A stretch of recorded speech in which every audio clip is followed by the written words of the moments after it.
Thank you for joining us wherever you are. This podcast episode is brought to you by the Old Ways Actual Play Team. This actual play uses the 7th edition Call of Cthulhu tabletop role-playing game rules by Chaosium. This actual play is performed by adults and in an adult setting. While we try very hard to stick to language for all ages, listeners should know that this podcast may include mature themes. All content, including names, places, events, companies, and etc., that may bear resemblance to entities living or dead, is strictly coincidental. My name is Michael Diamond, and for tonight's game, I will be your keeper.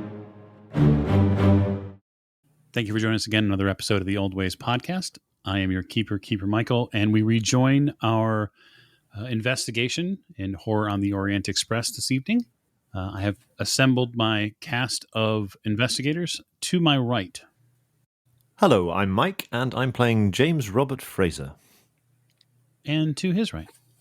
Hi, I'm Rena, and I'm playing Lady Elisabeth Fitzroy. At the end of the table. Hello, I'm Giles, and I'm playing Simon Griffith. To Mr. Griffith's right. I'm Miranda, and I'm playing Maggie Bellinger. And last but most certainly not least. I'm Martin, and I'm playing Richard Courtney.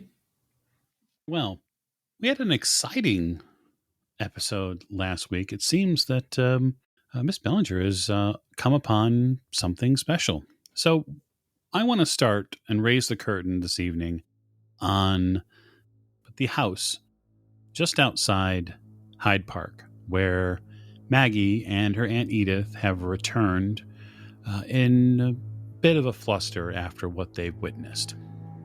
Just on the return walk back, Maggie, you could see that the situation at the library had deeply affected your aunt. She was shaky and very, very difficult to travel with. You had to continue to physically help her along the path. Yeah.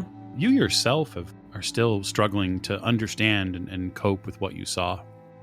Aunt Edith, between, what we just saw and with what happened to the professor, it would seem that ominous things are afoot here. And I know that you're worried about me traveling, but I hope that you'll stay safe here as well, won't you? Gonna have to. I don't know. I think we'll be fine. I've never had any trouble here at the house. I mean, my friend from Paris are here. I'm sure that they'll understand that. The look on his face. I've never seen anything like it. Yeah, it was quite horrid. What do you suppose did that? I can't begin to imagine what would do that to someone. I suppose I remember my reaction to Arabian Nights a bit differently. She kind of nervously laughs. Yes, not quite like that. Oh, she goes into the sitting rooms and takes one of the comfortable chairs. I can't quite understand what this note about the skinless one means. No, did you take something from the table? I'm just sorry. I must have turned away. What is it? The note that was on the table. It just seemed important in the moment. I must have not been thinking. I took it. What? And what does it say? It says the skinless one will not be denied. Do you know what that means, Aunt Edith? Oh, ghastly. I've never heard of it before. Skinless one. Me neither. Well, perhaps the proper authorities will know. Yes, that's a good point. I should probably turn it back over to them. I'm surprised they didn't have us stay as witnesses. Yes, no, that man seemed to have everything in order. He was going to take care of it all. I'm sure that the yard will investigate. Yes. Do you think they'll come around, or I guess I could phone them? Perhaps that would be best, dear. Yes. Yes. Yes. Why don't we get some tea, and then I'll phone them.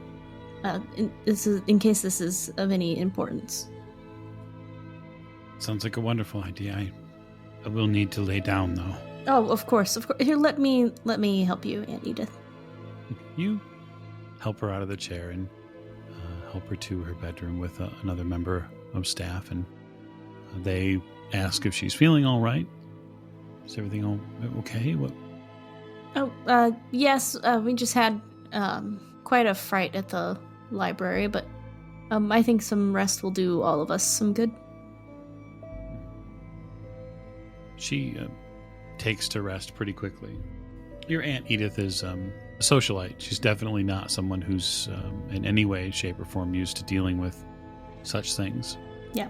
It's really only after you close her door, knowing that she's fast asleep, that you begin to realize that you've never really seen anything like that, not even in some of the more provocative papers and drawings, even some of the older medieval sketches that have been done, even some of the art pieces that you've wandered in through in some of the museums that depict some rather ghastly things. This was up front and close. This was almost juicy. Yeah, Maggie almost wants to get out her sketchbook and draw it out herself. Okay, yeah. It seems the rain is a good day for sitting and drawing. The house is relatively quiet, other than the traffic that you can hear, the foot traffic anyway, that you can hear Yes. on the outside. Well, I figured, that Lady Elisabeth seems to know quite a bit about these sorts of things, it would seem. But it might be easier for me to draw what I saw rather than explaining it to her when I see her. Yes. I'm sure that Lady Elisabeth would appreciate a nice drawing of a dead man. Yes. Sharing is caring. That's right. Okay, we will set you about your artistry. Okay. You're free to make a roll for it if that's something that you have a skill in, I think I do. to see how well you convey the context and the depth of the scene. I rolled a 1. Oh. Against 40, so it is a critical success. Okay, so here's what I'd like you to do. Okay. I would like you to make me a POW roll. Oh, okay.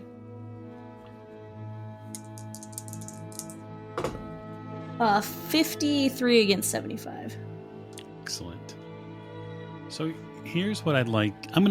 I'll off camera give you a note about your drawing, Okay. and we'll take it from there. But All right. we'll just note that you had both a successful skill roll that was a critical success, and then a successful POW roll. So Okay. we will leave you to the wonderful work you begin doing. And we will move our camera northward, where we pick up at the estate of the Earl of Northbrook. And so Lady Elisabeth and Mr. Fraser, and then the aforementioned Professor Courtney and Simon have arrived via auto at the estate. So, Lady Elisabeth, what is your first order of business as you arrive? The first thing would be to go see Raymond if he hasn't come out to greet us. Oh, he has, absolutely. So there's actually quite a bit of staff there that are greeting you, even in the rain. Not so much a full-on rain, but a drizzle that is greeting you all as you arrive. There are various members of staff have been many with umbrellas to protect you from the rain as you get out. Hello, Raymond. Rolling out the red carpet, I see. Wonderful to see you. Yes, yeah, we'll keep you dry as long as we can. We should hustle inside, though. Yes. And he kind of waits for you to introduce your guests to him. Oh, well, I was going to do that inside, Raymond, but all right. So this is Mr. Simon Griffith, and this is Professor Richard Courtney. Hmm. He he takes a short glance at you, Fraser, and gives you a nod of approval. I shall nod respectfully in return, Your Lordship. Well, let's get dry, shall we? You can see that Raymond is wearing what look like riding boots, and it looks like he's already been out. Even his, I would say though that his current jacket that he's wearing doesn't seem to have any evidence of a morning ride. You all get ushered into the Northbrook estate, which is quite something. Those of you who are not used to estates, especially the estate of an earl, are probably taken aback by the size and the grandeur of it. Every service and need that you might have, like when someone needs to take your coat or your hat or your bags, staff do approach you about your cases and valises and whatnot. Thank you very much. Raymond, putting Starcatcher through her paces this morning, I see? Of course. It's good to ride in the rain. It's good to ride anytime you can. It's just don't break your neck. It's dreadful out there. Now, we're not drumming up old memories of socks, are we? He kind of smiles at you. We don't talk about that, Raymond. Come now. He gestures deeper into the house. Mm. You've stopped up. What can we help you with? The estate is at your need, of course. We've come to look at some of Father's collection, what you still have in the library, in the study, doing some research. You know what I mean. Yes, sounds dreadful. Yes. Yes, of course. He seems to almost, his eyes drift a bit as if he's hung up on a thought for a moment, and then he snaps back to. Of course you know what it is. He tucks into his pocket and withdraws a key. There you are. I've, very recently had to keep it locked. We had a few pieces come up missing a few weeks ago. Pieces? What pieces? Oh, I don't keep a catalog of what goes on in that room anymore. It's very difficult, but I was just must have been the other week. Let me think. He thinks back, and then he turns and says, Meadows. And you see a younger man, a much younger man, Mr. Fraser, than William was. When did we decide to lock the library again? And Meadows kind of just eyes to the floor just a bit, that not direct gaze at him, but yet, somewhere nearby, says, it would have been just mid-January, about the 14th. Right, the 14th, of course. We saw a few pieces had come up missing, a few books, and we thought it best, I thought it best to lock it so that way no one else could enter. We even locked the windows. Did they take anything else from the house? Not that I'm aware of. That's strange. Let's say it's been a strange past few weeks. We'll talk later on that, but please avail yourself of the library as much as you need, and he looks around a bit. Have you grown the staff? No. Professor Courtney is with me on a research trip, and Mr. Griffith here is helping out with some things. He looks at you, Richard, and within 5 to maybe 6 seconds, it seems that he has taken his full assessment of your physical abilities. And then he moves his eyes on. When he stops at you, Mr. Griffith, it's fairly clear that he seems to give an appreciative glance your way, in the sense of seeing that you have a sense of yourself. Griffith, is it? Yes, sir. What is it that you do, sir? I'm a miner. He cocks an eyebrow. Well, I surely hope you're not looking for a job here in the north. It's been difficult as of late. No, sir. I'm looking after Mr. Courtney for the moment. Of course. Well then, he turns and goes back to you, Lady Elisabeth. So, perhaps you would give me a few minutes. I'll be in the, I suppose a It's probably raining a little bit much to get back on the horse today, but I'll be in my office after you're done. There's a matter we should speak about. All right. We'll take a look, and maybe I'll come find you in half an hour or so. Wonderful. If you should need anything, simply call the staff. I'm sure we'll be happy to help. Yes, thank you, Raymond. You're a dear.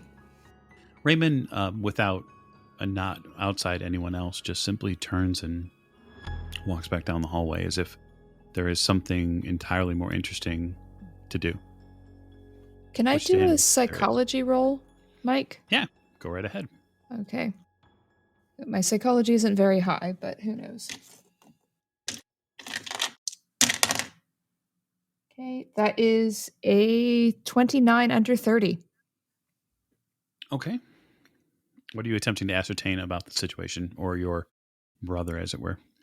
Well, I noticed that he got lost in thought for a moment when he was handing me the keys, and then he mentioned that there was something we needed to talk about. So I'm trying to see if he's worried or if he's stressed about something, or can I determine what kind of energy he has right now? So to most people, your brother Raymond is not necessarily easy to read. He grew up knowing what his role would be. And so he learned early on how to camouflage in a very aristocratic way what he actually means. Although for you, he is a little bit more see-through. Your brother is deeply concerned about something.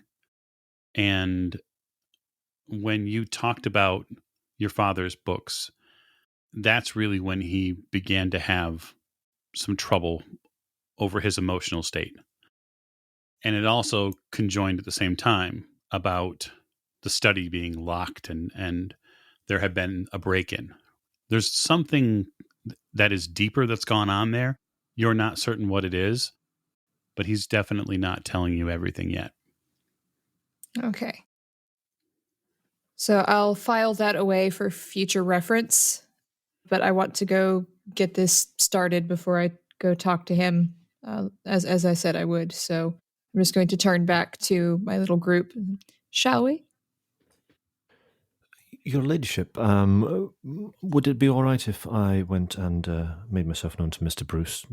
Brewster, and just paid my respects to the staff here? Of course, Fraser. Whatever you need to do. Take your time. We're in no rush. Thank you, Your Ladyship. Gentlemen? So I want to head off, and the first thing that I would like to do is I'd like to speak to Mr. Meadows, because obviously I know exactly the position that he's in, and I know what he has to deal with on a day-to-day basis. And I just want to have a brief conversation with him about how he's getting on, about whether he's enjoying working at Maplebrook. But then what I'd like to do is I'd kind of like to lead the conversation on to these thefts, this break-in that there's been, and also what his lordship's feelings are on it, but most importantly, how this could have been allowed to happen and what went missing. Because I feel if anyone should know what went missing, either he or Mr. Higgins, who runs a very tight ship here at Maplebrook. I know my place here. I certainly don't lord it around here and go and check on things to make sure things are done properly or anything like that here. Because in the hierarchical terms, I'm not nearly as high up the ladder here as I would be at in Kensington. So what I'd like to do is I'd like to get a sense of, well, what could have gone missing. Was it books? Was it items of sculpture or anything like that? So Meadows is pretty forthcoming in your discussions with him. He's obviously much younger than the former valet was. Sure, yeah. But he isn't by any means... he almost feels at fault with what happened to William. He feels like he takes some guilt with him in regards to it. I mean, I'll do my best to kind of put his mind at ease about that. I'll say it's not his fault by any stretch of the imagination. These things are out with our control. our masters and betters make these decisions, and that he shouldn't feel in any way responsible for William's fortunes, although they are regrettable. Just so you know, as far as what I saw, it must have been 14th, maybe 15th. And I was doing my rounds just late, making sure that everything was set and ready for the evening before I retired, and I'd seen that one of the east wing doors was open. And I thought maybe Mrs. Thomas had gone outside to tend garden or whatnot. There's quite a lot here, and she's a fan of some of the flowers that are out there. Mm-hmm. When I'd gone out and checked, she must have been inside already to bed, but I came back in, I shut the door, and when I was walking back, that's when I saw the study door was open. I came in, and then I saw that the far window there was open a crack too, and that's when I started really looking around the room. Mm-hmm. Mm-hmm. And there'd been a sculpture there on Lord Northbrook's shelves there, and it had been of a thorned rose. It'd been there for years, I'm sure you remember it, but it was gone now. And I remember seeing a gap just below. There'd been a book there, green cover, a gold binding to it. Couldn't miss it. It was missing too. And so I went to the window to see if I could see who'd gotten off with it. We don't have a whole lot of trouble around here, of course. I shut the window and decided that even though it was late hour, I would let his lordship know what had happened. Of course. So, in your estimation, you believe that the thief entered by the door, made their way through to the study, took what they took, and then left through the window. Did you make any attempt to ascertain where they had gone after they left the building? I was in luck, actually. It had rained just the night before up here. So when they'd put their feet outside the window on the grounds, they dug into the mud a bit, and it was definitely a man's shoe. Mm-hmm. They'd made their way back down the road, and after that, I don't know. But something was confusing about the entire thing. Well, what was that, pray tell? Well, the room there was a smell about the room. It was, well, I don't want to guess, but it was like a male's, a cologne or something, a strong, a musky odor. A cologne? Really? Yes, not something that his lordship would wear. Far too progressive for him. Aggressive? That's very strange. I certainly wouldn't expect a professional thief, burglar, to be wearing a strong cologne to mark his whereabouts. That does sound very odd, but it does look very much like, from the way you're describing it, as though whoever it was knew exactly what they were looking for when they came into the house. And that's what bothers his lordship so much. There are, of course, objects in the library there that are worth 10, 12 times that simple sculpture. There's a clock on the wall that you could probably fetch. I wouldn't hazard to guess, but it's a fair amount for. The clock was untouched. If it was just a common thief, then why wouldn't they just take it? Indeed. That is exactly my thoughts as well, Mr. Meadows. So the sculpture is gone. It wasn't used, there was no breakage of the window, so the sculpture was gone and the book behind it was gone. Do you know which book this was? I don't. I truly have no idea. Perhaps Mr. Higgins will be able to, or Mr. Brewster, rather, would be able to illuminate me on that particular matter. No, you've done well. You've done well, Mr. Meadows, and are you enjoying it here? Are you enjoying serving his lordship? Is it to your satisfaction? It is. He's much. He enjoys the ride. I'll say that. He does indeed. He is very much of an equestrian gentleman, is he not? Yeah. We do travel a lot in that regard. Yes. And he treats you well. Oh yes, I've not a single bad thing to say about it. I'm really truly fortunate to be in his staff. Very good. And where do you hail from, Mr. Meadows? Are you a local lad? No, just used to here, Peterborough. I see. Oh, well. Well, you've done well. This is a good house to work for. And if you keep yourself neat and tidy and mind your P's and Q's and make sure you're you remember all your duties and do them to the best of your capabilities, then I'm sure you'll have a good life here. I am aware that his lordship has certain, well, I wouldn't go so far as to call them eccentricities, but he can occasionally be a stern man, and not always without due cause. But if you ever have any questions or any worries or anything like that, please do feel free to contact me at Kensington. I'm always at your disposal if you need anything at all. I do appreciate it. Mr. Fraser, I do appreciate it. Well, it's the least I can do. I have been in your position myself. The library is locked as you find it, Lady Elisabeth. With a simple turn of the key, the grand doors open. Yes, well, try not to pass out, Professor, from sheer delight. But this is my father's library. I'm just going to step aside a little bit and let him walk in. It's quite an impressive sight. Yes, the room is likely much larger than even the enhanced library that Professor Smith was working on. This is really something. Probably, just at a glance, Richard, you probably see maybe 300 or 400 books here. I say, this is fantastic. There's a very large desk at one end of the opposite end of the room, and there are several. It sits near a set of windows that give a beautiful reading light onto the desk, and there are even several kind of pedestals positioned around the room where books are propped open. There's any number of subjects here that seem to be on display.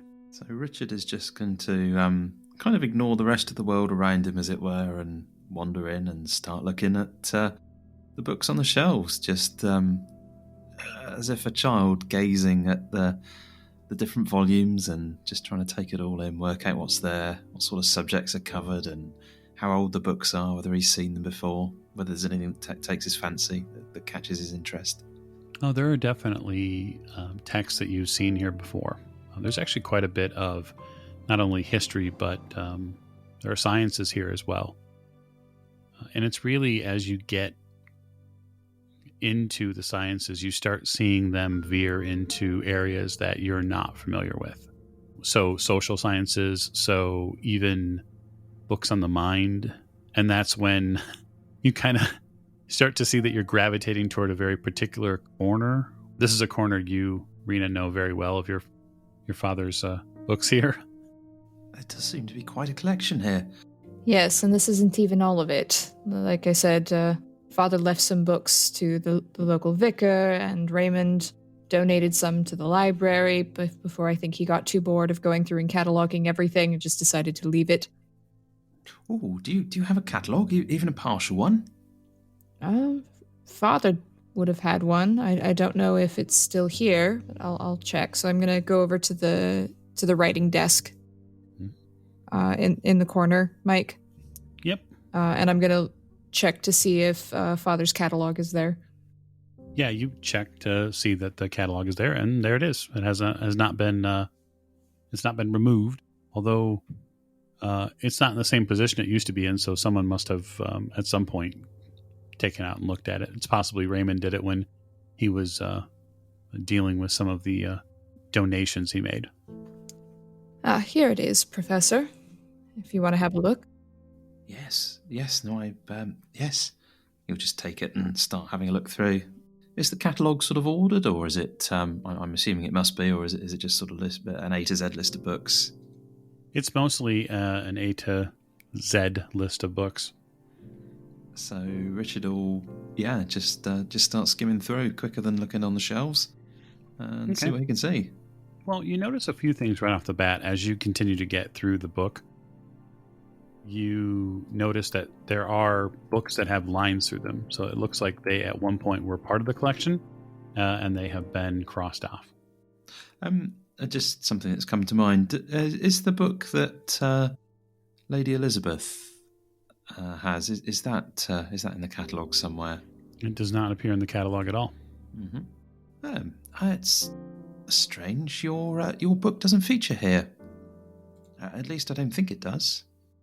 Yes, there were a few books I don't think Father would have kept in his catalog, just in case. I'm guessing this definitely would have been one of them. Did he have like a private collection of books? Yes, he had his special tomes, the ones I wasn't allowed to read. This was one of them, and I pat the bag that I'm carrying. And he had a few others. I don't even know the names of them because I wasn't allowed to get anywhere near them. I tried, but he kept the key very carefully secreted around his person somewhere, and I could never get to it. Would they be here now? I wonder whether the keys that we're looking for might be with them. It's entirely possible. Richard will return to his list and keep on looking through, just to see if there's anything there which I don't know. I don't know what he's looking for, but he's just going to sort of look through and see if anything stands out. Why don't you give me a library use roll, Richard, and we'll see what you can come up with. And I guess the question to you, Simon, is that what are you choosing to do if you come into the library with them, just to kind of keep an eye on what the professor may be doing? There are any number of books here that you could potentially peruse. I'm going to sit in. I'm hoping there's an armchair in here. Several.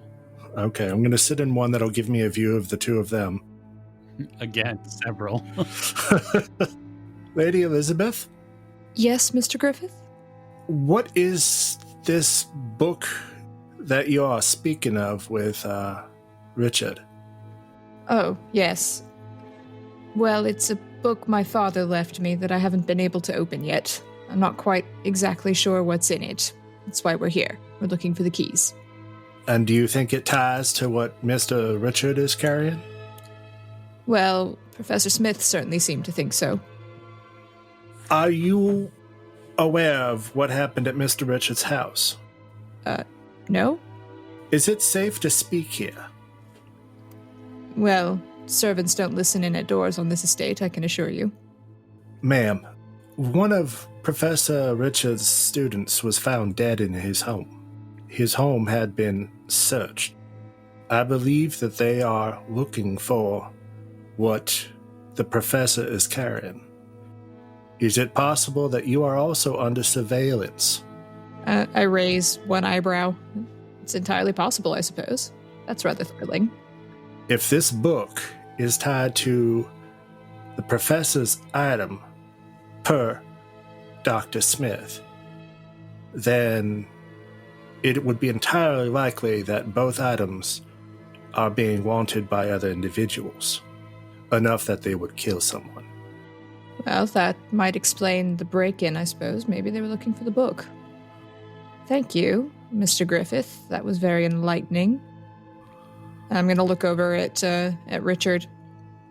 I would say it's imperative we find the keys as quickly as possible then, and then leave the estate. I don't want my brother and his children in any danger, so if we can find the keys and leave, I think that would be the best course of action. The library door creaks open, and you see George, followed quickly by Charles, bowl into the library. It's clear that the children never get to go in here. They're never allowed in the formal library just because they're kids. And they're taking the opportunity of the door being unlocked to come and greet you. I smile at them. I was like, hello, boys. You're back. Yes, I told you I'd come back. What are we doing in the library? Charles looks around. Charles is clearly a troublemaker. He's a fun troublemaker, though. George is much more like his father. He's very straight-laced, and he's being, of course, groomed to be the next in line. And so he's occasionally known to keep his brother in line as necessary. Charles is my favorite. Indeed. We're looking at your grandfather's books. Well, there are just so many. I know. Might take us a little bit. Have you been in here before? Charles looks at you. Who, me? No, never. Oh, of course not. I wasn't implying that you would ever be in here. Of course not. And I wink at him. He smiles. George walks up to you, Professor, and very matter-of-factly says, "This is the grandest library in all of the county. Did you know that?" I could certainly believe that. There are a lot of books here. You remind me of my tutor. Do I? Richard looks a little bit nervous. He's not good around kids. George looks back at you, Lady Elisabeth, and says, "Will you be staying for dinner?" Well, I don't know. I think so. Have to talk to your father. Don't want to interrupt things too much. Do you want me to stay for dinner? I think it would be wonderful. She smiles at him. It's like, well, I brought you boys something. Their eyes light up. They seem to kind of magnetize to you as if you're the center of the universe, and they begin to, be pulled in by the gravity of the sugar. Can you guess? You brought chocolate, you hear Charles say. Oh, how did you know? You must be magic. See them hold their hands out. I pull the 2 packets of sweets out of my bag and hand them one each. Now, don't go eating them all before dinner. I don't want to get in trouble with your mother, and I wink at them. Of course not. They take the sweets and can basically run off down out of the library and then into the hallways. You can hear the almost, there's a bit of a clop to them because they're wearing boots. So you can hear them on the hardwood floors kind of bang the way out. Having 2 children relatively close in age has made Northbrook a little louder than you remember it. Yes, it's nice to have some vivacity around this place again. Just looking around, you can imagine you reimagine the days without younger children here. It is it's a little gothic almost. The hallways maybe would probably be a little darker, a little less warm than having the George and Charles around. It was always extremely quiet, too. His father never liked too much noise, especially when he was studying. So it's good to hear the noise. So, housekeeping, you rolled library use, yes, Richard? Richard got a 9, which is an extreme success. Wonderful.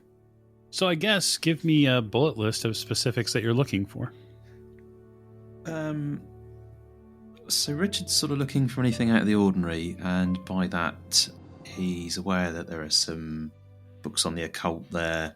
He's already spotted the fact that the book that Lady Elisabeth has got isn't in there. So I guess they're the sort of specifics that he's looking for, and I think in more general terms, because of his interest in mathematics and the sciences, anything around that would be, I don't know, a specialist book in the subject, or something that's particularly out of the way, or a different field of research, something that's new, and anything like that would probably just sort of tickle his fancy as well. But as I say, more specifically, I think he's looking for things in connection with the book that Lady Elisabeth has got. Okay. Well, with that kind of a roll, you're going to be at it a little while. So library use is roughly around an hour worth of time. And so I suppose I would ask anybody else in the room if they're going to assist you with that, or if maybe Lady Elisabeth is going to pay her brother a visit in the study. Yes, once I've gotten Richard ensconced with the catalog and everything, and he's busy, I'm going to slip off to go talk to Raymond. Okay. The thing that you settle on in this part of the library is actually a melding of the 2 subject matters. Richard, you find Ars Magna et Ultima. It is properly translated. It's basically the universal art. It was written by Raymond Lowell. It's from a mathematician, a philosopher, a logician, a writer, and it's a pretty heady work, but it is literally like manna from heaven to your brain. So is Richard familiar with this book already, its existence, if not its content? Existence, yes. Content, no. So I think seeing this, Richard will be very interested in sort of digging through it. Probably just skimming it to start with to see what's there, and anything that takes his fancy. Time would mean nothing to him at this point, and unless someone else stops him and says, "Are you coming for dinner?" or "What are you doing?" he's likely to just continue ploughing on through this thing until he's had his fill. The work was for many years considered heretical by the church. It wasn't until later on that, as the sciences moved forward, that his work was suddenly begin to be seen in a different light. But you begin chewing through this early, 1500-ish or so text. And it's going to take you a little while because the wording of it is definitely old. Yeah, and he'll continue to do that, I think, until he's disturbed. Well, he's probably already disturbed. We just haven't gotten to that part yet. Let me shift to the study. Mike, can I just check something with you? Please, Just out of character. Is the Earl currently in the study? Is that where he headed off to? Mm-hmm. Okay, so Yes, sir. if Lady Elisabeth is heading towards the study, I'm kind of guessing that it's possible she might see me on the way over there, because one of the things that I was going to do after I spoke to Mr. Meadows was I had wanted to go and have a look in the study myself, but obviously if his lordship is there at the moment, I won't do that. But I will want to relay the information that I've received from Mr. Meadows to Lady Elisabeth. Absolutely. So we will say, before we go to that scene, then I'll give us a bit of conversation then as you see her before she gets to the study. I'm walking down the hallway, and you can hear the click, click, click of my walking cane before you even see me, probably. So I will very respectfully try to gain your attention, your ladyship.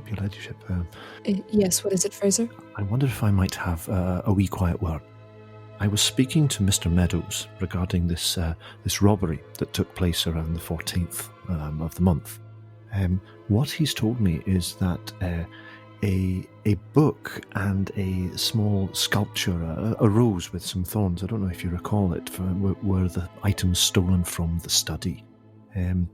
He's not sure what the book itself was, and obviously his lordship is currently in the study, so I don't want to go in and disturb him, but he tells me that it was had a green cover, this book, with a gold lining. It was right behind the book, the wee sculpture of the rose. I don't know if that rings any bells or jogs your memory at all, if you can think of what it might have been. I myself, I was going to go and speak to Mr. Brewster, because I thought it's quite likely he would have a better idea of exactly which book it was that was taken. But I thought you should know that, Your Ladyship. Thank you, Fraser. Mike, do I recognize this description? The rose, absolutely. Okay. That is something that your father had in his study since before you can remember. It used to be on a very small pedestal base, so maybe just 3 or 4 inches in a circular nature, and then it used to sit in that as a holder. And you remember keenly that in the winter months, he would move it from its position on the bookshelf in his study to a position near the windows. Yes, Fraser, I remember the statue. It's odd that anyone would steal that. Father had it for ages. That is what I was thinking as well, Your Ladyship. It does seem rather strange, because from the way Mr. Meadows describes it, the thief knew exactly what they were coming and looking for. They came in through this door here, made their way straight to the study, went in, removed the items, and no other items at all, I might say. Removed the items from the study, and then, as far as they could tell, they exited the building through the window of the study and made their way out out across the lawn towards the tree line and away, I believe. The peculiar thing as well was, and I've been racking my brains trying to think of exactly what it might have been, was that Mr. Meadows, who discovered the theft, said that when he entered the study, he caught the scent of what smelled like a male cologne of some kind, a musky kind of a smell, he said. And I'm thinking that Well, it doesn't strike me as particularly often that a burglar worth his salt would be wearing a strong-smelling cologne for fear of discovery. It did strike me, though, that it might be something that perhaps a foreign gentleman might wear, and that set wee alarm bells ringing in my head. That's a very good point, Fraser. Thank you for the information. Why don't you go and speak to Mr. Brewster while I speak to his lordship, and we'll see if we can sort this out any further. Maybe Raymond knows something, even if he doesn't know he knows it, which is quite often. Indeed. I will do that very thing. I also thought I might take it upon myself to perhaps have a wee look outside, even though it has been a fortnight or so, I suppose now, since the burglary. I thought I might take a wee turn outside the building and see if I could see anything in terms of footprints or anything like that, or perhaps a discarded cigarette butt or whatnot. Couldn't hurt, Fraser. Just be careful out in the rain. Oh, the rain doesn't bother me, your ladyship. The rain doesn't bother me. I'm used to it. Well, thank you for the information, and do let me know what you learn. I will do. By the way, your ladyship, have you seen the wee lads around? Ah, yes, they just left the library. You might find them hiding in a corner eating a bag of sweets. You have already supplied them with the sweet comestibles. Marvellous. Yes. So, if their mother asks, don't tell her it was me. Oh, mum's the word. Mum's the word. I would not break that confidence for all the world. The wee rascals. I'll have to see if I can find them. And you see a smile cracks Fraser's face, which you don't often see him smile, but he has. You know that he's got great affection for the two wee boys. All right, off you go, Fraser. I'm due to see my brother in the study, so just do be careful. Very well, your ladyship. I will be, absolutely, and I shall relay any information that I manage to glean from my conversation with Mr. Brewster and my examination of the exterior of the building. I'll make my way off down the corridor. Lady Elisabeth, you approach the study. This is a study, of course, that you've been in multiple times, probably several hundred at this point. All for different reasons, obviously, but now the man who sits behind the desk is far different than your father. But you find him nonetheless, poring over what appears to be just a letter or a few sheets of paper. Reading, Raymond? You must be bored. He looks up, and you can see that the air of calmness at the doorway has vanished. Do us both a favor and close the door. Oh, all right. I'm going to close the door and then move in closer, looking a bit concerned. So I'm not used to this reaction from my brother. Tell me, have you heard the name Alexander Fitzgeorge yet? Alexander Fitzgeorge. Doesn't sound familiar. Well, I'm afraid it's going to get far more familiar. He turns a piece of paper, what looks like a letter, over towards you. It has a very noticeable seal on the top of it, and that is it's the king's seal. Oh my. The letter goes on to detail in rather short order that there has been a claim of bloodline from someone outside the Fitzroy family, and that this claimant, an Alexander Fitzgeorge, is preparing to present his case to be recognized as the oldest heir to the former Earl of Northbrook, and that after some consideration, they are going to hear his case. Oh my. Raymond sits back in the chair. So he's claiming to be... A member of our family? Yes. He's claiming to be... Father's bastard? Yes. I thought he was more careful than that. Well, I can tell you, he was far less careful than we thought. What proof does he have, Raymond? Do you know? I know nothing about the man yet. I have people looking in London, people looking everywhere, trying to find some shred of evidence as to who he is, where he is staying, or anything. But so far, nothing. If he's older than you, Raymond, it must have been before he married Mother. Maybe. It's hard to say. Even those times, unfortunately, no one around here remembers, or they're claiming they don't. And, of course, I've damned my own self by having replaced the former footman with Meadows. I don't even have him available anymore. With William, or whatever his name was. Father's old shoe that used to hang around. Yes, William. I could find him, I think. But, Raymond, can he lay claim to the estate if he's a bastard, if Father never claimed him? It's preposterous. There's no possible way for him to do it. But what he can do is worse, I think.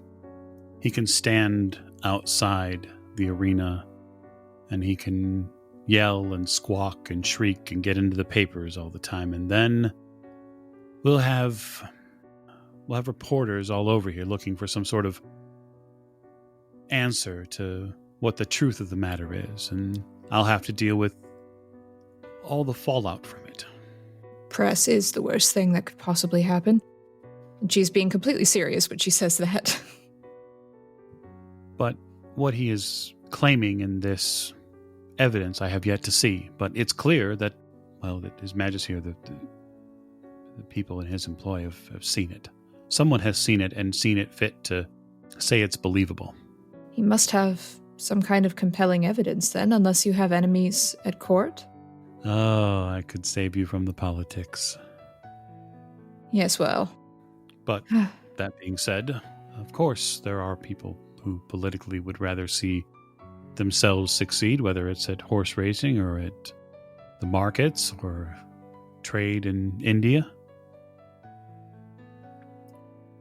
Yes, it is rather troubling. You don't have any ideas who could be behind this? Anything at all? I know that there was a woman in his life other than Mother. I'm aware. There was a memory I have. Well, you were probably much too young to have seen her, but there was a woman that came here one evening. It must have been, I was no more than 5. But I can remember her. She looked nothing like Mother. She was Italian or Greek or something like that. And while I remember her and Father they were talking, I think. I came in here to the study while they were talking and they shooed me out. But this would have been when maybe this was when you were in, Mother was in hospital with you. They went somewhere. They went into the woods nearby. I remember them leaving. I can't say more than that, but it's clear as my mind that she was not our mother. She was not, and there was something about her that captivated Father unendingly. Do you remember anything they said? I or remember what they were doing when you came into the study? Even as a young child, I knew when two people were close. You know? I knew the differences between being a member of staff and a member of family, and this woman was like family to him. They were physically close. I think she gave him that rose. So do you think this Alexander whatever, or someone acting on his behalf is who broke in? I doubt he'd have the force of the backbone to break into our home, but... Well, he has the backbone to bring a case to court. It's politics, though. He's got no right to... There's no way. Even if he truly is who he says he is, and he is some bastard of Father's, then he will simply go about history as a bastard. That's the simple and easy way that they deal with these things. Raymond, and I'm just going to perch myself on the edge of a chair at this point. Have you considered trying to buy him off. I would if he would make contact with me. Honestly. I would rather pay whatever sum he is looking for. Whatever bit of money he needs to continue on with his illicit existence. I would be happy to pay it. Yes. Well, he can't take your title, Raymond, or the estate, or anything else. He's a bastard, and father never claimed him as his son, and all of those things. But if we could just buy him off, or... Like I said, Raymond, I might be able to contact William. I'll see what I can do there. And if you think William could help or give some other information, I can do that. I don't know, but it is quite possible. You know, the father used to take me on rides when I was young, and we would pass through the woods north of town. And he had this area we would always ride in a circle around. Where was that? Just a mile or two from here. It's not far, but I'm remembering it now because it's the direction that the two of them went in. Maybe if this dreadful rain ceases for a little bit, maybe I'll go have a look. Don't know if it'll tell me anything, but maybe they buried something out there, who knows? Maybe. How are you finding the library? Oh, Father's catalog is still there. I see you only got through the first 2 pages. Well, I don't have time for these books. I'm too busy fending our family name off in court, evidently. Yes, apparently. I'm sure you'll do a wonderful job. Have you told Mother? Gods, no.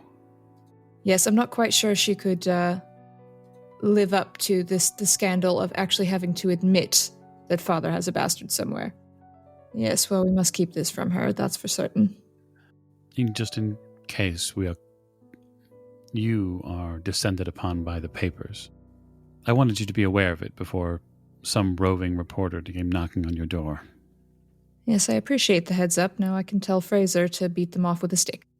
How is he working out? Is he all right? Oh yes, he's marvelous. I don't know how I got on without him before. Well, I should like to speak with him before you all leave. I have something I need to clear up with him.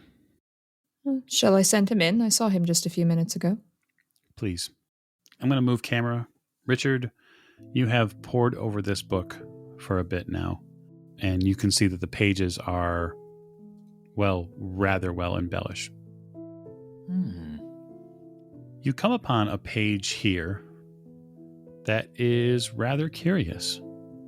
You can see that there, in the picture there are 2 figures. This picture in particular and the text on it is written in Latin. And so your education maybe didn't delve too deeply into the specifics on Latin. And so not all of this page is directly known to you. But when you see the figure on the left hand of this rather embellished page holding a key, you stop on this page. This is interesting. If only I'd paid more attention to languages. Richard's getting frustrated that he doesn't read Latin. Simon, you can see that Richard seems to have stopped his perusal of this specific book on this one page. What is it, Richard? Come take a look. You don't happen to speak Latin, do you? Afraid I don't. No, me neither, I'm afraid.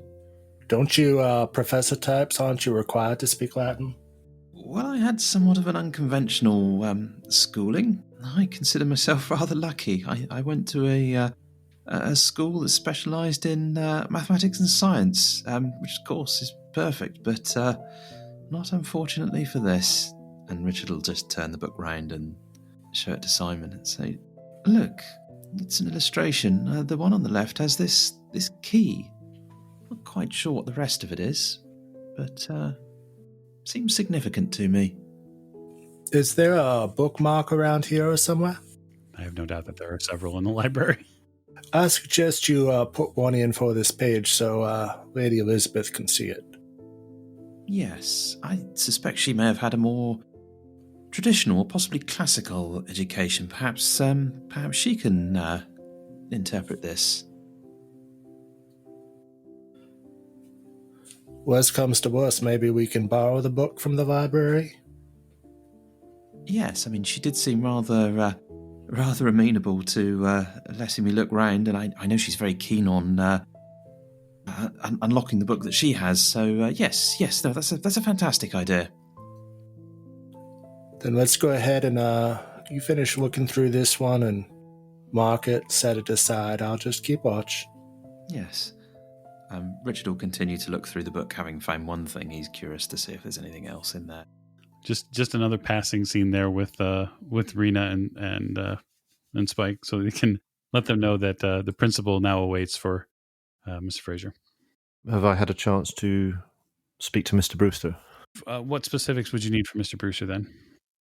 Specifically, just kind of corroboration of what Mr. Meadows has said, and also whether or not he knows what the specific book that's gone missing is, because I kind of reckon that it's likely that he would have a fairly good idea of what was in there, but it is possible that he wouldn't know exactly the nature of every single book in the study. He probably gives you his best estimated guess at that point and would say something to the effect of, if you mention, do you mention the type and color of the cover, I would imagine? Oh, yes. Yeah. So if you give him the details, then what he would tell you is, as far as he's aware, all the books are fairly well cataloged, but the book that you're asking about specifically would have been about probably the land dealings here in this section of the country for the past 200 or 300 years. It would have been more of a transactional log of properties sold and bought. Oh, I see. Oh, what a bizarre thing to steal. Oh, well, thank you very much, Mr. Brewster. Thank you very much indeed. Much appreciated. Mr. Meadows, he's working out, is he? Yes? Oh, he's a wonder. Ah. That's, truly a wonder, and he's really taken to the role, I think. Yes, he certainly seemed to be enjoying the position, that's very good. It's good to see some young blood in the house. Well, I shan't detain you any further. I have other business to attend to with her ladyship, but it was very pleasant to see you again, Mr. Brewster. And you, sir. And my regards to your good lady as well. Thank you. I'll move on back towards the library just to see what's to do there. I'll intercept in the hallway. Fraser? Ah, yes, your ladyship, yes. His lordship wishes to see you. His lordship wishes to see me? Yes, he's in the study. He said he wanted to speak to you about something for a few minutes. Very well, your ladyship. I don't suppose he happened to mention what it was pertaining to? He said he needed to clear something up. That was all he said. Very well, your ladyship. I'll attend to him right away. Thank you, Fraser. I'm sure it'll be fine. Thank you, your ladyship. Yes, I'm sure it will be. I'm absolutely sure. So with a certain amount of trepidation and curiosity, Fraser will head towards the study and knock on the door. Come in. You hear a very strong voice from the Earl perk up. And I'll walk in, feeling slightly like a schoolboy who's been asked to go and see the headmaster. You see him standing near the window, staring out the study's windows, probably as you'd seen his father do so many times. The son is not necessarily the father as far as his overall presence at this point yet. He's still probably fine-tuning a bit the role, you figure. But he does look pretty concerned. Your lordship, I understand you wish to speak to me. I do. Please. He waves you forward. Step forward. He comes towards a point in the desk, keeping a fairly respectful distance between the two of you, as to not confer any sort of familiarity. It's come to my understanding that my sister has a certain amount of travel plans in the future. Yes, that is correct, your lordship, indeed. The nature of them I'm not necessarily aware of yet, nor do I need to be. He raises a hand to caution any attempts for clarity. I want to make sure that she's safe on these trips. After we've had the break-in here, I'm concerned about travel abroad. So Mr. Fraser's shoulders visibly relax as he realizes that he's not actually in trouble about anything. But indeed, his lordship's concern for her sister's well-being gladdens his heart to some extent. He says, "Yeah, indeed, your lordship. I assure you, her ladyship's health and well-being is my highest priority.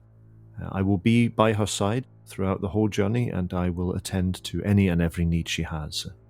You need to set your mind at rest, your lordship. I will ensure her safety. I give you my word, sir." I shall hold you to that. There's the slightest inference of a smirk crosses his face. "I would expect nothing less, your lordship." Very well. That should be all, Mr. Fraser. "Very well, your lordship. And if there's anything else I can do for you while I'm here, I understand that your man Meadows has everything well in hand for you, but I am at your disposal." Again, thank you. Okay, shift camera. Maggie, tell me how you're spending the balance of your day after seeing the skinned head of a human being. Well, I would phone the yard to turn over the piece of skin that I took from a crime scene. Oops. Oopsies.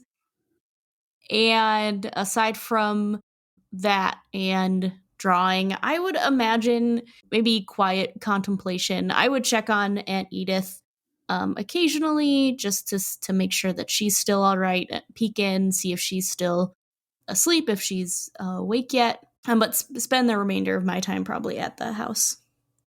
The day itself grays a bit for you.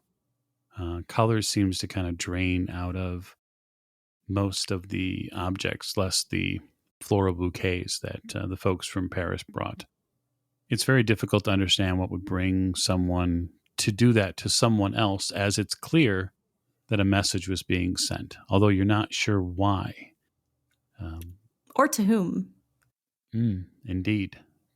And that probably is the larger concern. Who was supposed to get this message? Yeah.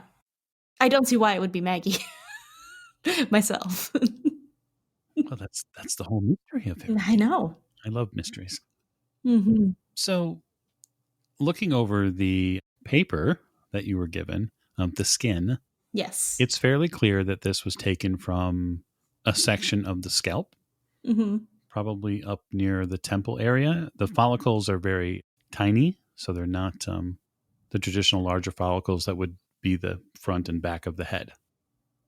It's also clear that the section of flesh was cut with some accuracy and some neatness. If you didn't know it any better, you would say that this person is likely very good at stationery. They have a steady hand,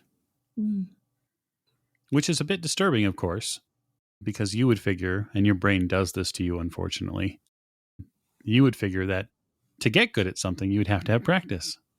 Yes. And then you go, oh. So those are the things that you're kind of dealing with for the balance of the day. Yeah. It isn't until evening where the Parisian visitors wake up, and then almost like this strange carnival, the whole thing that you walked in on this morning starts again. Well, that will be a nice distraction for myself and for Aunt Edith. Yes. Your Aunt Edith does eventually wake back up. She joins them on her customized patio, so to speak. Mm-hmm. And there's wine, and there's cheeses, and there's this hookah device that they all seem to be enraptured with. Yes. And should you partake, it's fairly clear that after half an hour or an hour or so, the goings on of the morning are far less of a concern. That's what Maggie was hoping. It does seem to fit fairly well. And, oh, look, of course I'll have another glass of wine. That would be wonderful. Yes. Ease the tension. Yeah, absolutely. The staff, Mr. Fraser, make you aware that there is going to be a dinner for those folks who are interested. They were happy to host you, although they would just need to know if all of you are coming. I'll need to speak to her ladyship to see if she intends to stay the night, but very much so. Will there be other guests, or is it just the family? I believe it's just the family. Yes, of course. I'll speak to her ladyship, and I'll let you know if there will be any additional seats required. Wonderful. So yes, I'll head back round to the library then, knock on the door and see how they're getting on, with the intent to sort of pass this information on and ask if they are intending to stay the night, and if so, I'll make arrangements for places to be laid for them for the evening meal. I guess the real question for Lady Elisabeth is she interested in venturing out into the wood now that the rain has kind of subsided? Yes, I think so. Fraser, yes, we'll be staying the night, I think. I have some things I want to look into. We can go back to London tomorrow. Very well. So I'll have your room made up for you as usual, and I think perhaps the blue room for Mr. Courtney, and the Chinese room for Mr. Griffith. That sounds wonderful. I'm sure if those rooms are available. And Fraser, once you've done that, please come back and see me. I have a little expedition that we need to go on, I think. Of course, your ladyship. Yes, indeed I will. Indeed I will. Is there anything we should be requiring for our expedition, your ladyship? Umbrellas for certain, and extra raincoats for our colleague here. Ah, an excursion on around the grounds. Yes. Yes. Would we perhaps require binoculars or something of the like? Well, quite out of character question, Mike. Mm-hmm. Is this place that Raymond mentioned, is it the one I would recognize from my backstory note? Oh, yes. Okay, so I know exactly where it is. Yes, you do. Would we need to ride or anything to get there, or is it walkable? In the soft ground, I think you would probably want to walk rather than ride, if Okay. only because getting up on horseback in soft ground probably makes you a little bit more concerned. Okay. So, well, it'll be a bit of a walk, so perhaps make sure you have sturdy shoes. Perhaps Wellington boots, your ladyship. Yes, I look over at Richard and Griffith. Well, would either of you like to accompany me on a walk, or are you content to stay here? A walk to where? There's a place out in the woods that you might find interesting. It has some connections to what we're studying, I think. I see. If I might be so bold, did you study Latin at all? Yes, I did. Oh, fantastic. I've discovered something of interest, I think, in this book of your father's. Oh, excellent. So, Fraser, if you will have the rooms made up and perhaps procure some Wellingtons for our colleagues here, come back and say half an hour, 45 minutes, and we'll proceed. And in the meantime, I will have a look at this book. Of course, your ladyship. I'll do just that. And perhaps some electric torches as well. I believe we have one or two on the estate. That wouldn't be a bad idea. Ma'am, are we expecting anything possibly untold? Not that I can think of, but well, I don't know. It's impossible to tell these days, I suppose. Well, perhaps a wee trip to the gun cupboard might be in order then, your ladyship. Whatever you think necessary, Fraser. Just to be on the safe side. Of Yes. course. If there have been break-ins here, then I think that would be wise. Very well. Do you shoot yourself, Mr. Courtney? Oh, The phrasing on that. no, that's not my thing, I'm afraid. Never mind. I'm sure you'll be able to carry the umbrella then, perhaps. Yes, I mean, if we need to take any sort of the torches, or yes, an umbrella, or maybe a notebook for taking notes. What a splendid idea, sir. Dinner goes on, and it is everything you would imagine, those of you who've never been here before, a dinner to be at such a grand estate. It's got all the pomp and circumstance, probably not necessarily the black tie and whatnot, being served excellent food, and then obviously wonderful drinks. It gives you a wonderful summation of a day that has been a little bit curious. Later on that early evening, the four of you walk out into the northern wood. Mr. Fraser, you grab a couple of shotguns just in case, wanting to be careful. The gun cabinet is right where you'd left it before, so there's no concern there. You prepare for perhaps some random pheasantry, if necessary. Random peasantry, did you say? Oh, maybe. No. So the walk out to that wood, though, it takes probably no more than 20 to 30 minutes, give or take. The ground is uneven on the way out. The woods are not necessarily thick in this area, but they thicken up as you get towards the grove. So I would imagine, Lady Elisabeth, given the fact that you know where you're going, you're leading the way. Very much so.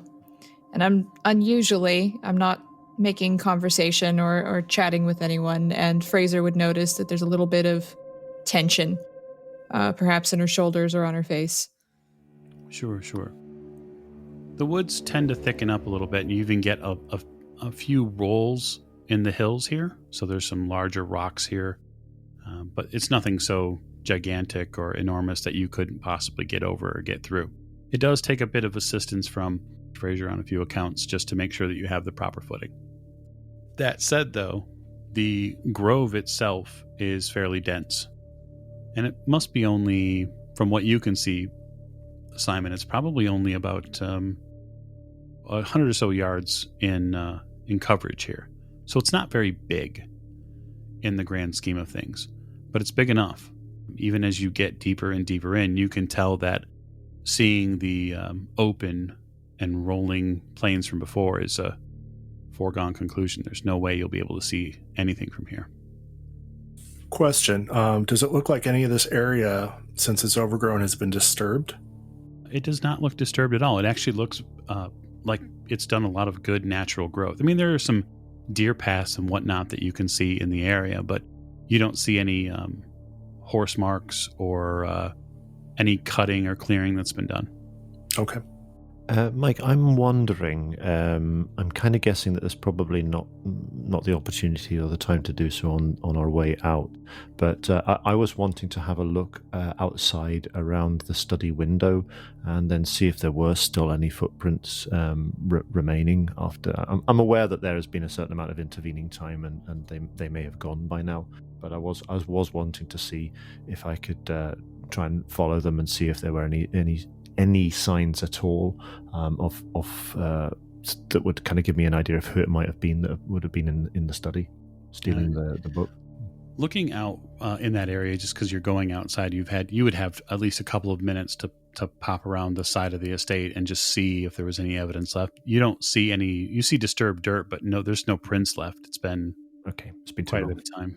Yeah, that's fine.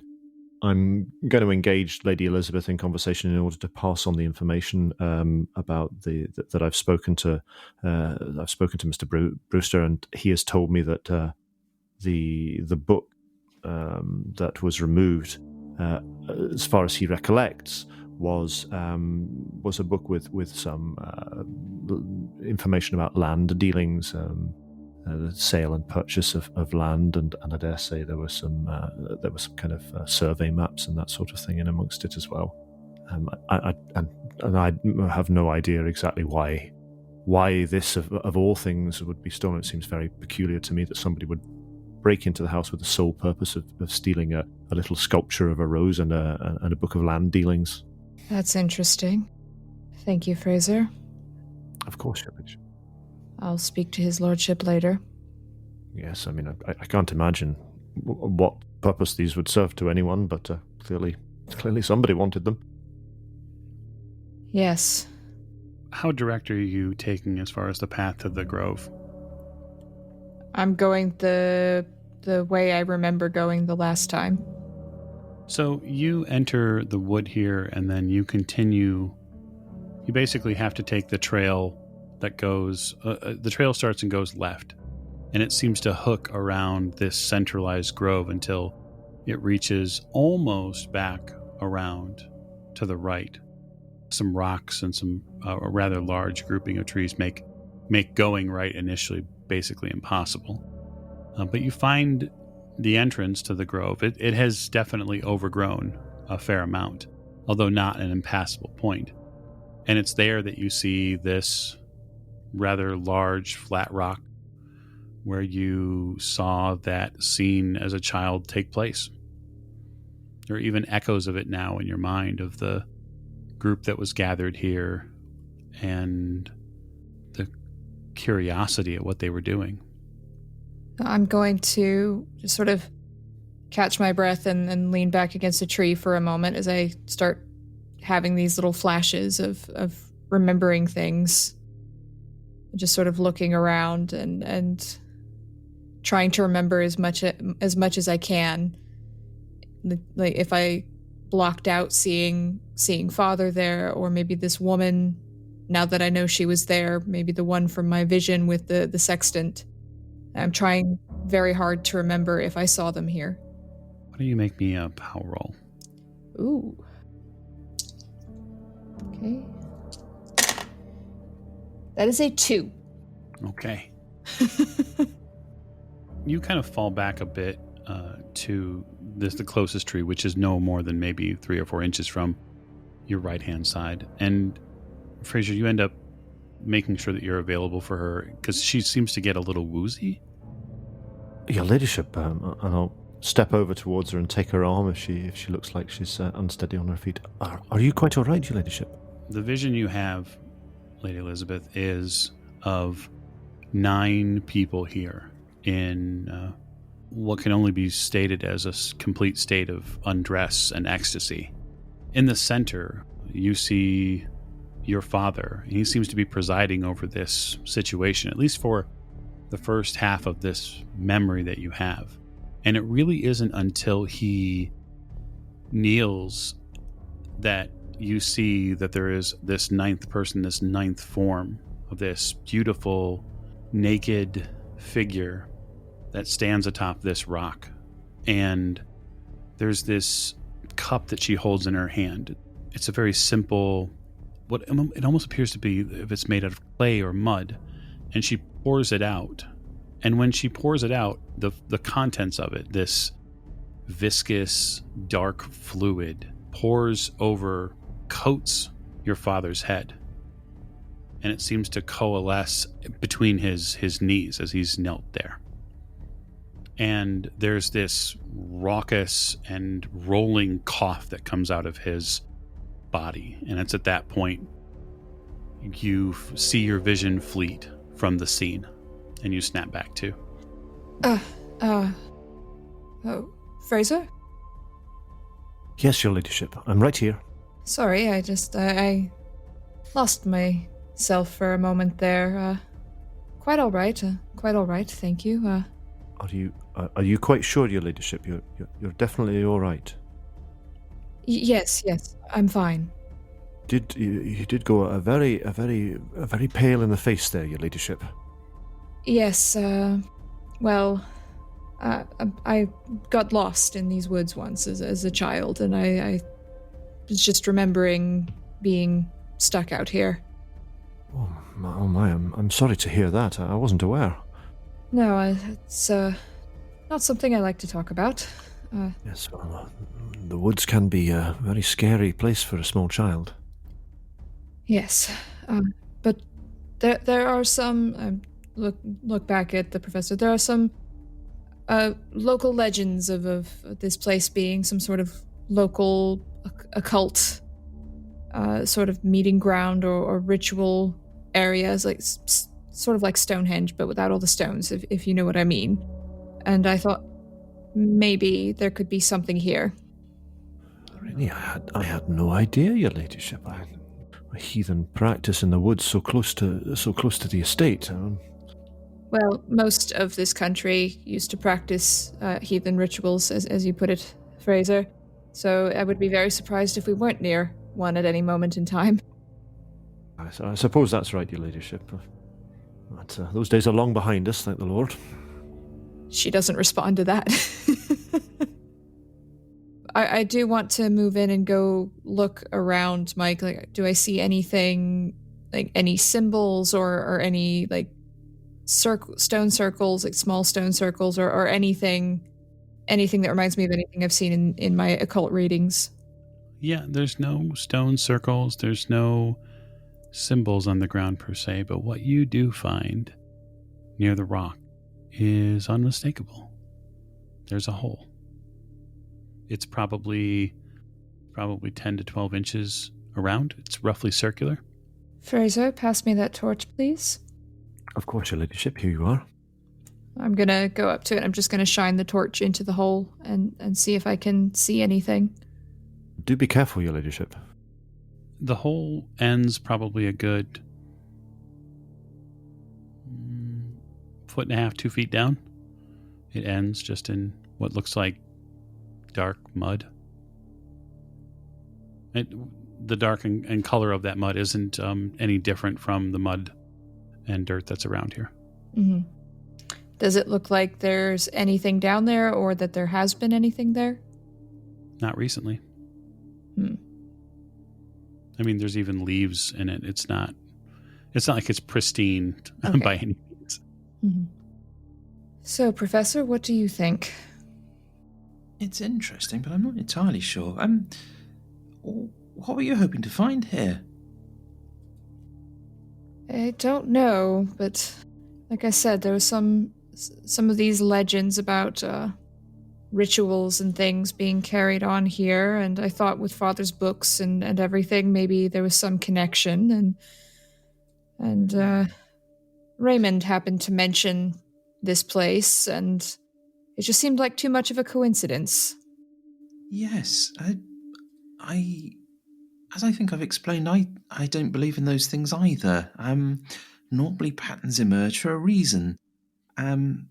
Sometimes knowing the connection is not easy, but there is normally something that connects these things together. Would you mind terribly if I had a look? Please be my guest. And Richard, in the most awkward way possible, is going to try and make contact with the ground, without actually making much contact with the ground, with all of its mud and scars and stuff all over the place. I was going to say Mr. Fraser would be quite happy to help Mr. Courtney make contact with the ground. I'm sure he would. Okay, so I mean, just kind of kneeling down ever so slightly and looking around. Are you gonna stick your hand in there, or like how are you gonna? Would you be so kind as to hand me a torch? He's just going to sort of stick his hand out and vaguely look round. I beg your pardon, sir? A torch. Did you have one of those electric torches? I brought a torch for Lady Elisabeth, yes.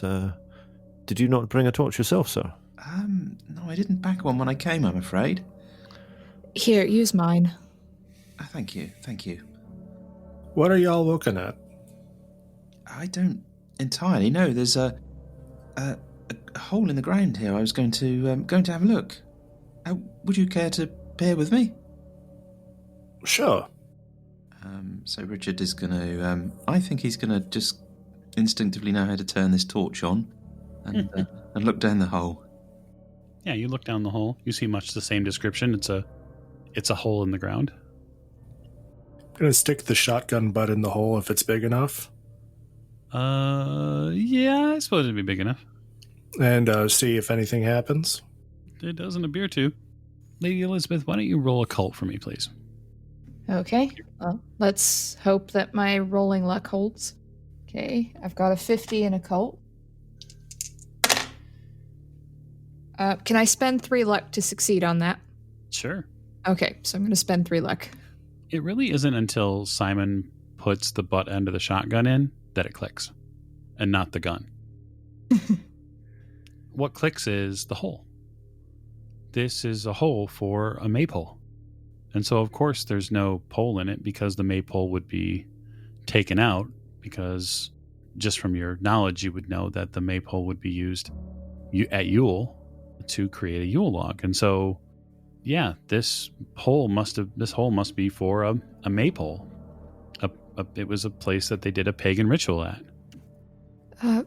Professor, do you know anything about maypoles and that sort of thing?